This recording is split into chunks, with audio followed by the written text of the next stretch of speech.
Right, in today's video we're going to go through the process of creating a transition for a video.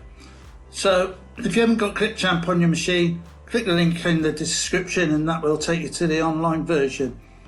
So if I create a new video, import the media. So just double clicked on the media. If I do that again and find a video that is the contrast so that you can really see the difference in the two clips, the transition in between. So if I move those down, move them together, do a right click. So if I go to mute, do a right click again and then go to audio mute.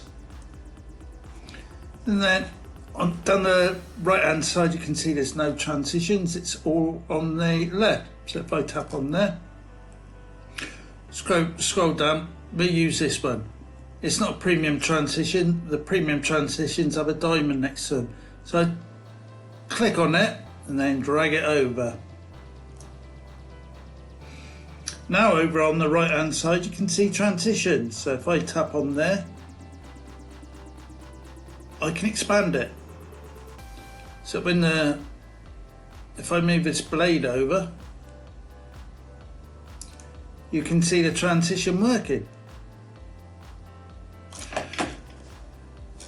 So if I like this video and I wanted to export it to upload it to YouTube, what I can do, let's go to export, select the quality, so I always go for the highest quality. You've got to enlive, leave it for a second whilst it renders. So it tells you how many seconds remaining. 15, 10, 5. And then you can save it to your computer. That's dog walking in the background. If you found value in this video, please like and subscribe to watch the next one. There's also a playlist at the end, which you may find valuable in relation to ClipChamp.